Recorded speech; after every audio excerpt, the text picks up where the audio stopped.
Well, good morning, dear ones. Today is Father's Day, and the title of our talk is The Work Never Ends. And that is, for me, a little bit of a play on words, a little bit of a joke, a little bit of humor thrown into our theme this month of transformation. And when we talk about transformation, the work never ends. And when we talk about the experience of being a father, well, the work never ends. I know everyone in this room, well, has a father. I know everyone in this room has most likely acted as a father at one time or another. And over this week, I started looking at some of the things that are out there and the principles that it takes to be a father. And so much of what we have built on is built on others' perceptions of who we should be. Father's Day, interestingly enough, as far back as we can trace it, it is not a pagan holiday. The very first essence, if you will, in 1908, there was a mining accident in West Virginia, and a number of men died. And on the third Sunday in June, they held a memorial for those men. Nobody called it Father's Day.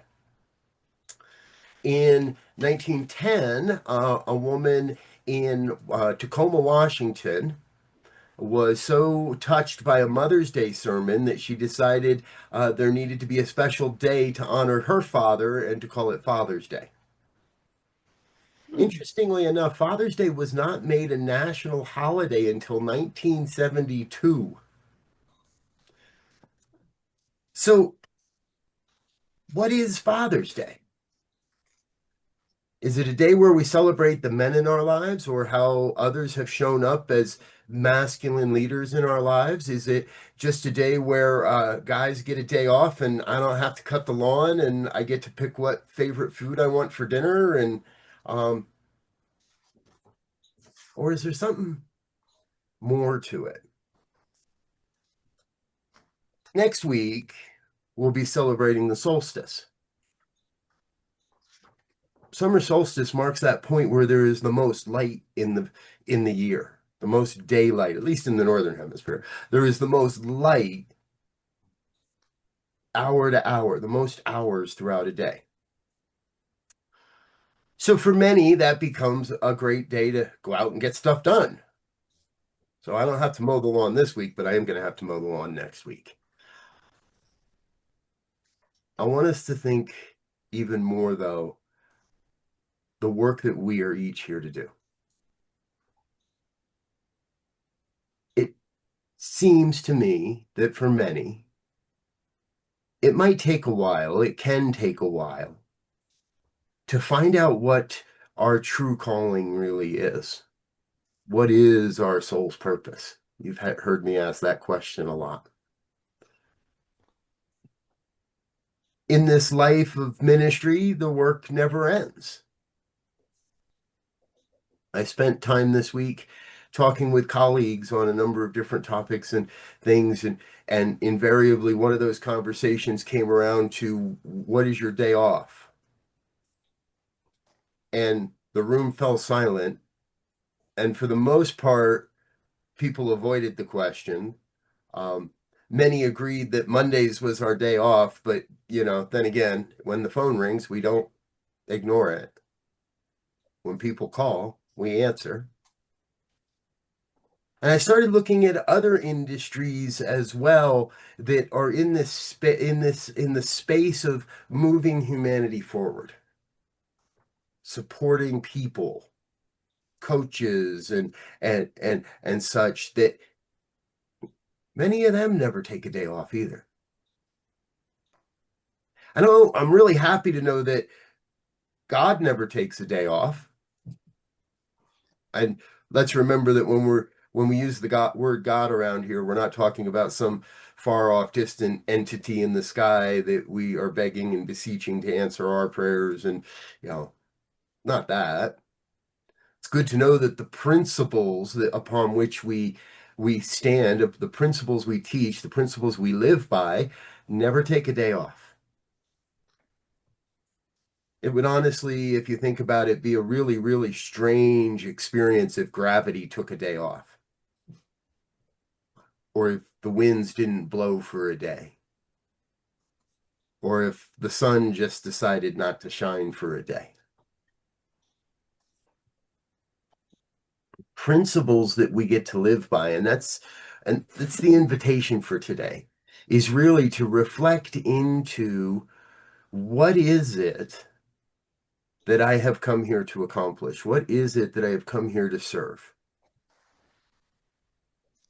If we celebrate Father's Day, we can take today and look at that from a perspective of what principles am I here to serve in life. I did a quick little search. I found this thing. I want to share it with you. I'm going to have to, whoops, nope. I don't know that I can minimize that. I have to find it because now here it is. It's the 3 Ps of fatherhood: provider, protector, and permanence.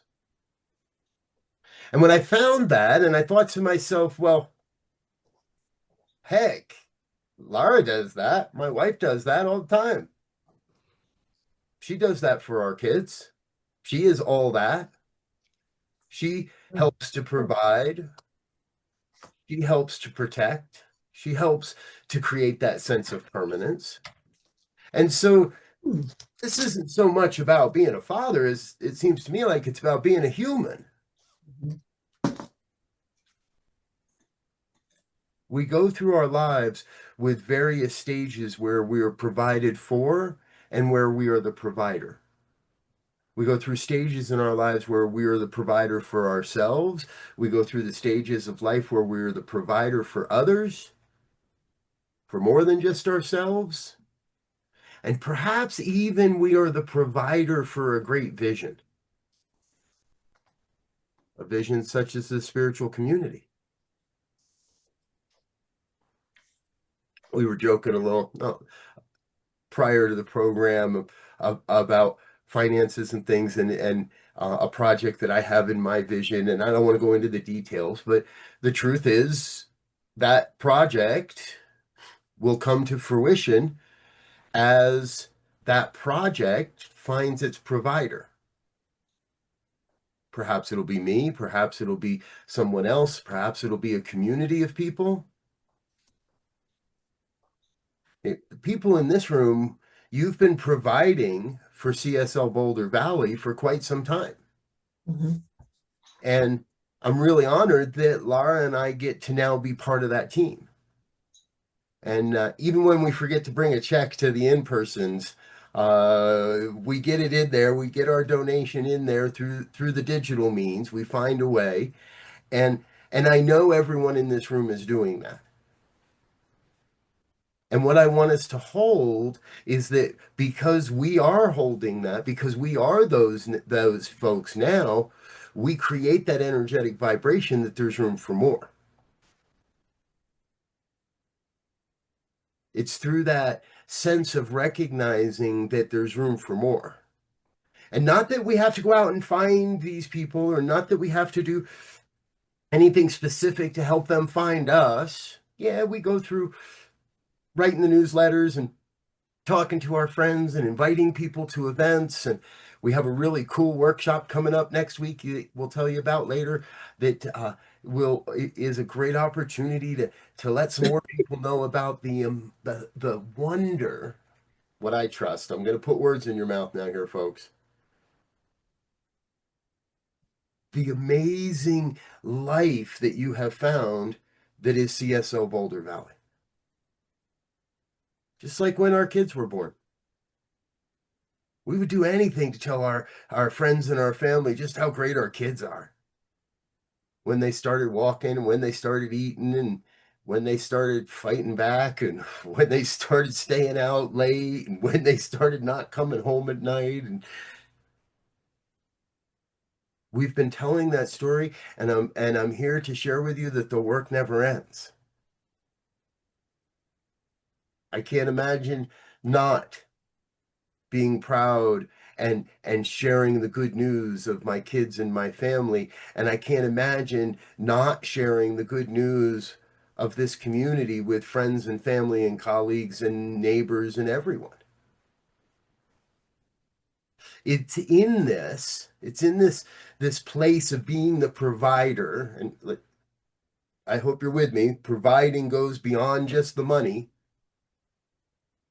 We provide emotional support. We provide mental care.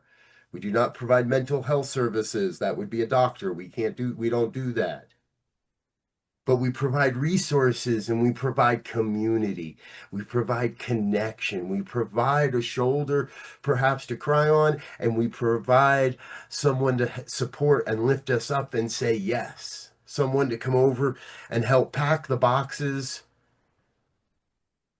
Someone to come over and just sit and talk. That is the provider in us. Now, we do have to also, according to these three P's of living life, of humanity, I guess we want to call them at this point, we do want to be a protector. But we have to remember that to be an effective protector, we can't be looking for the threat. This is going to sound a little contradictory. If you're hired to be a bodyguard, you're protecting someone, and you're constantly scanning the crowd for the threat. If you work in law enforcement, you're constantly being taught to scan and be aware of the threat to be the protector. I don't think that's really how it works. Yeah, we got to be aware of our surroundings.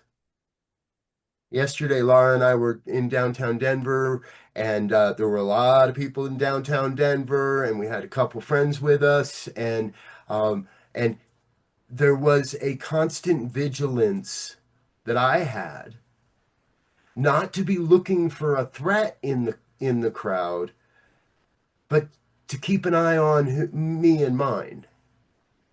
To know, to have a situational awareness that I know where my friends are, and I know if they're behind me or in front of me. I know if they're over to my left or if they're over to my right.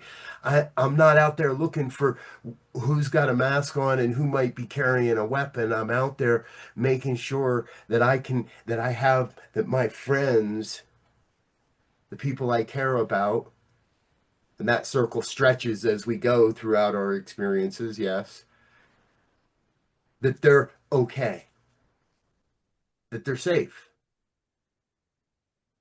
Protectors don't need to wear shields and body armor. Protectors wear love. Yesterday, in the early morning, I was a facilitator for another friend, for another colleague, for a project she does, and in that process with her and her folk, a phrase came back to me that I've heard countless times, and I trust all of you probably have as well, by Ram Dass. And he wrote that when they throw arrows, we throw back hearts. When they throw arrows, we throw back hearts. And many of you have heard me talk about this piece that comes through in my personal visioning aspect, that part of my soul's purpose is to love and be loved. So, as the protector, how do we show up as a loving protector? How do we make sure that we bring the love to the event, to the experience, to our connections, to our communication, to our loved ones? How do we make sure we lead with love? I've never been one to play the game of hearts or gin rummy. They just were never really kind of my thing or my game. But I've always loved the fact that hearts is called hearts and not diamonds or clubs or spades. It's called hearts because you lead with the heart. Because the ace of hearts is the ultimate card in the deck. Not the ace of spades, not the ace of diamonds. It's not about money. It's not about our physical life. It's not about our power. That's what the clubs represent, is the power. It's about our heart.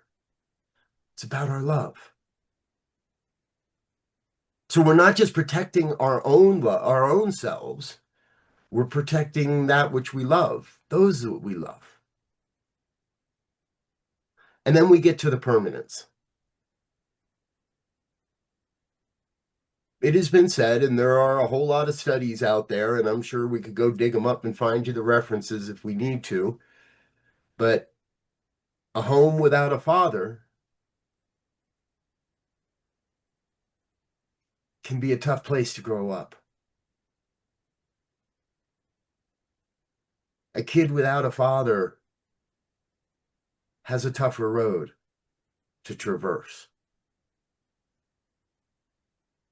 And while I feel very, very grateful that my father is still on the planet, I recognize that there is that experience I have before me of when that permanence in my life ends. When he's no longer here, when I can't reach out and call him.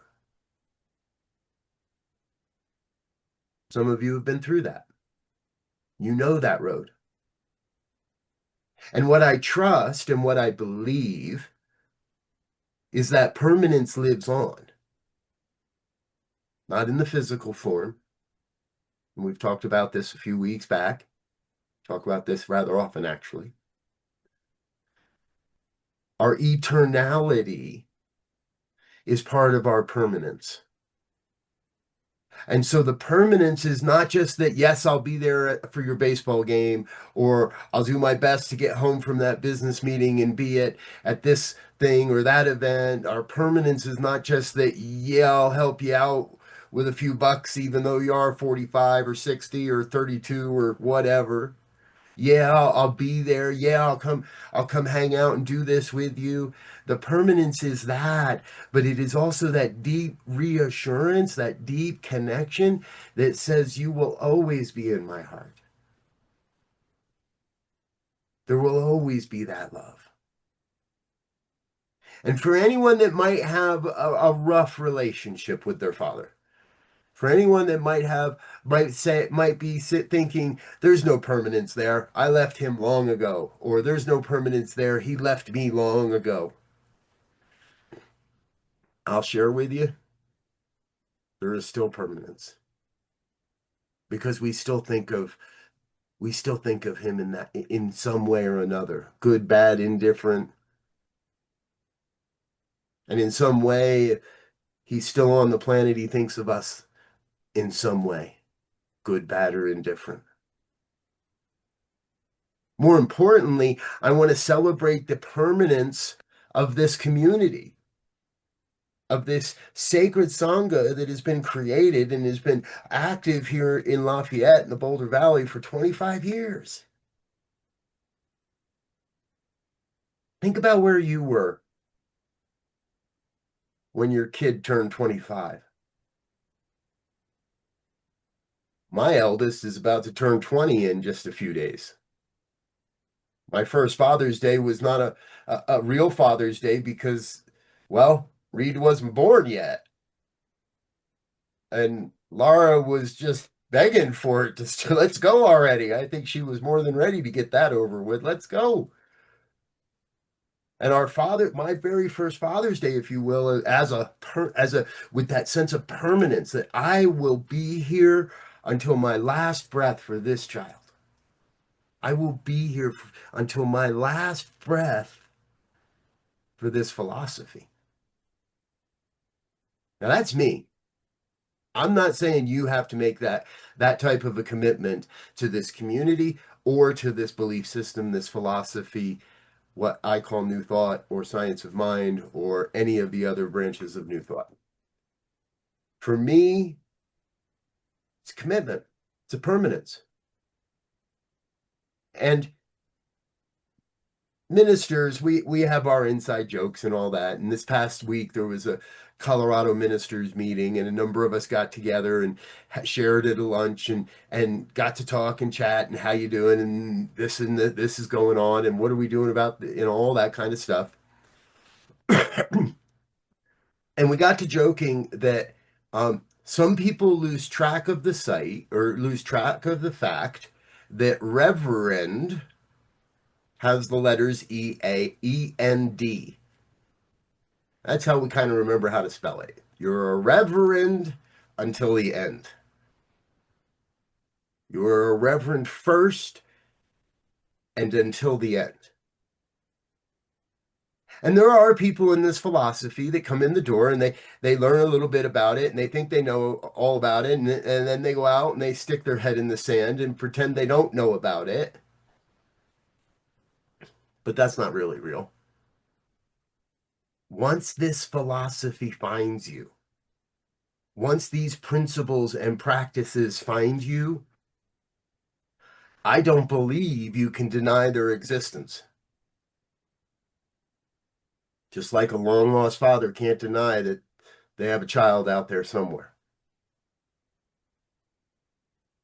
We're in it till the end. Once you understand these principles, you can't deny them. You can't pretend they don't exist. And so we continue to work it. We continue to work the principles. We continue to work the practices. It may not look like millions of dollars are flowing into my bank account and that I am ultimately prosperous, but I'm going to keep saying that prayer. It may not look like everything is happening just as I want it to, that the growth in this community is slower than I would like, or is different than I would like, or this project didn't find its way to fruition, or this thing fell apart. The work never ends, people. If it doesn't feel like the prayer worked today, then there is only one prescription. Pray again. And pray again after that. The science of mind teaches us that, and this is an Ernest Holmes quote, that we should pray without ceasing.